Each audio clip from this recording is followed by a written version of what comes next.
video, we are going to talk about the lateral spinothalamic tracts, about its origin, course, and termination of the lateral spinothalamic tract.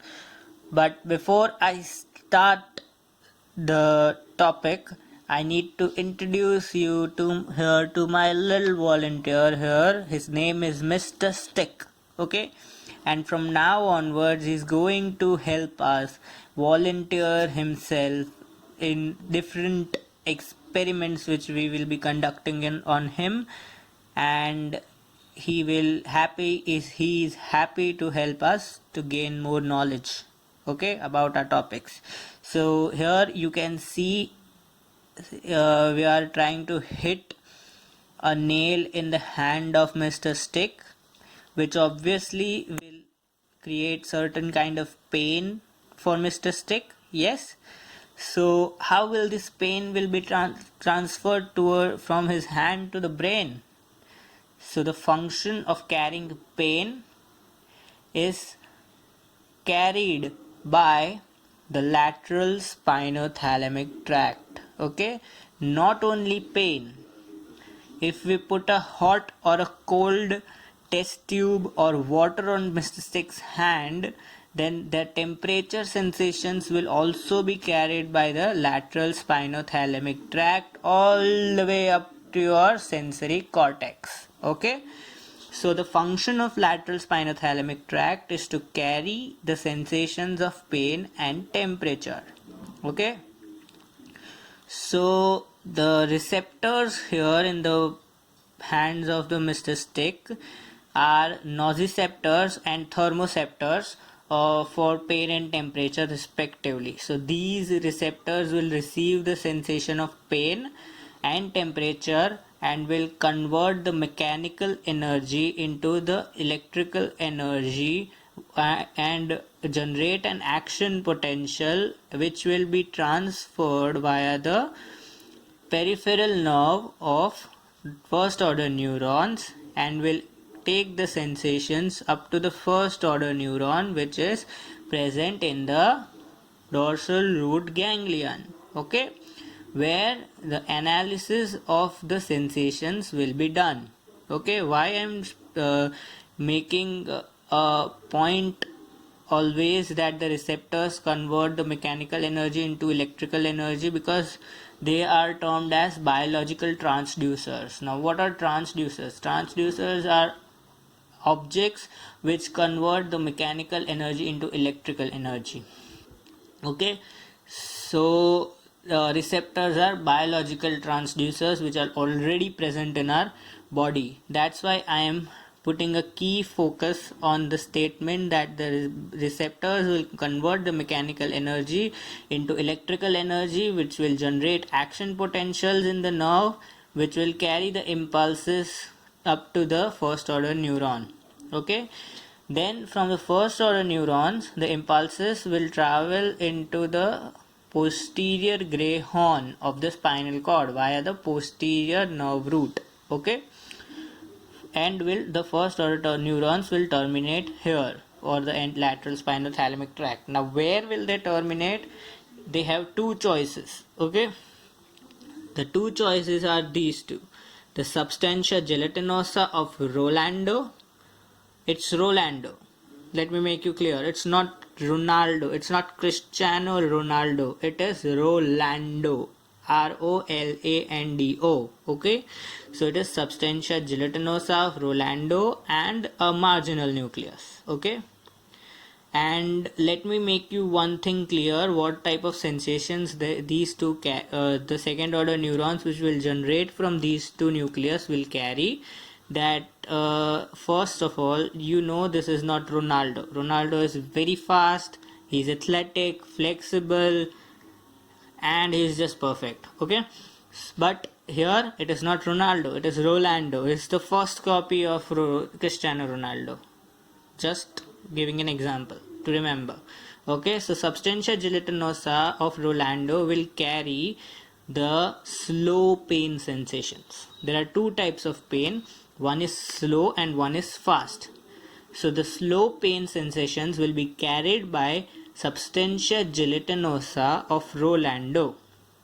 and also the temperature sensations, beg your pardon. Okay, so slow pain and temperature sensations will be carried by the fibers which are arising from the substantia gelatinosa. Okay, then the marginal nucleus is left with only one thing to carry, is fast pain fibers. Okay, so the fibers which arise from the marginal nucleus will have fast pain sensations carrying through them. Okay, now let's get back to the course of lateral spinothalamic tract. So as you know, this can be a substantia gelatinosa of Rolando or marginal nucleus. From there, the fibers of the second order neuron for the lateral spinothalamic tract will arise. It will again cross the anterior white commissure and it will enter into the lateral white column. Okay, and of the same spinal segment but on the opposite side, on the contralateral side. So it will originate, second order neurons will originate from two nucleuses. They will cross to the opposite side in anterior lateral white column, and then they will ascend all the way up to the cerebral cortex. Yes, simple. But let me make you one thing clear, that these branches which have crossed fibers are termed as primary branches of the second order neurons, but the second order neurons also have the secondary branches which without crossing arise up to the 2 to 3 segments. They ascend upwards 2 to 3 segments and then cross to the opposite side and again connect with the lateral spinothalamic tract fibers and will ascend upwards with them. Okay, similarly, one thing I forgot to mention in the anterior spinothalamic video was that anterior spinothalamic tract also has its secondary branches which ascend 2 to 3 segments up before crossing, and then after 2 to 3 segments it will cross and will go up to the cerebral cortex along with the anterior spinothalamic tracts. Okay, so now as the lateral spinothalamic tract ascends upward, in the lower medulla, this is medulla, in the lower medulla the anterior spinothalamic tract and the lateral spinothalamic tract will have a common pathway. Okay, this common pathway is termed as, see, from here anterior spinothalamic tract is coming, from here the lateral spinothalamic tract is coming. So these two fibers in the brain stem, in the lower medulla more specifically, will have a common pathway which is termed as spinal lemniscus. In the posterior column tracts we had medial lemniscus for fasciculus gracilis and fasciculus cuneatus. For spinothalamic tracts, anterior and lateral, we have spinal lemniscus. Okay, and as you can see here again, this lateral spinothalamic tract also gives off the branches to the reticular formation of the brain stem. For now, you just have to remember reticular formation as an on and off switch of the cerebral cortex. The reticular system is also connected to the cerebral cortex like this. This is the third ventricle, not to the third ventricle. It is connected to the thalamus, and more specifically if I mention it, to the interlaminar nucleus of the thalamus. Okay, this Y shape is the lamina of the thalamus which divides thalamus into 3 portions and more than 3 portions, but we need to focus on the interlaminar nucleus. So reticular formation is connected to the interlaminar nucleus, and from interlaminar nucleus the reticular formation is connected to the brain directly cerebral cortex. Okay, so if reticular formation is on, your brain cerebral cortex is on. If reticular formation is off, your cerebral cortex is off.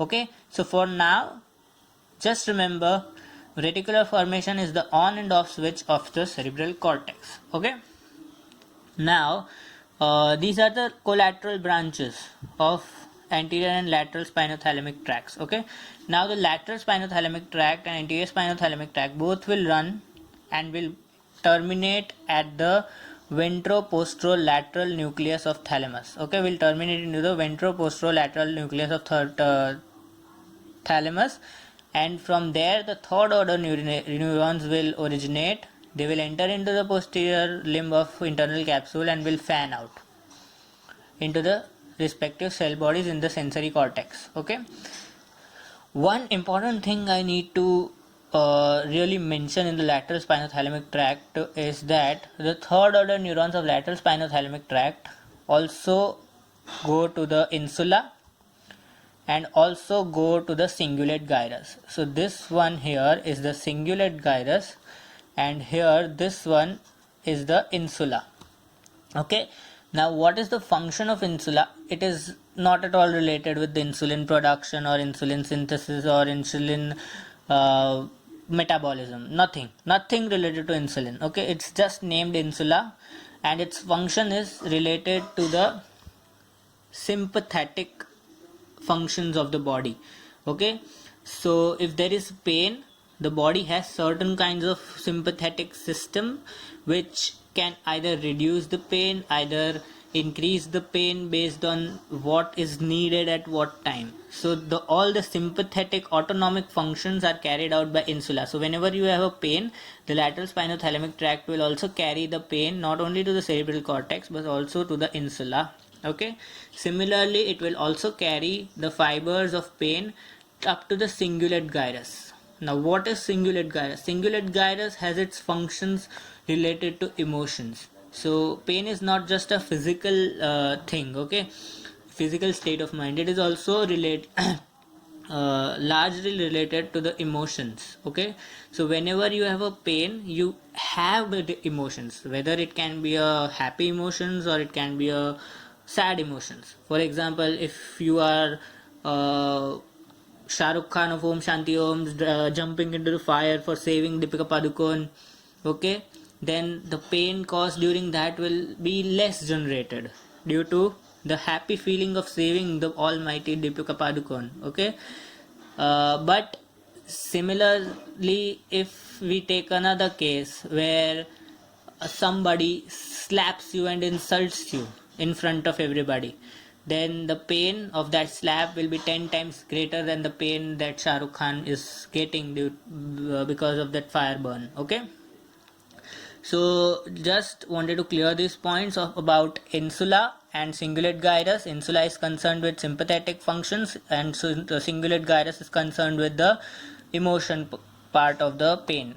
Okay, so this was all about lateral spinothalamic tract. Hope you liked it. If you liked it, then please like, share and subscribe to my channel and push the bell button to get updated with my new videos. Okay, thank you.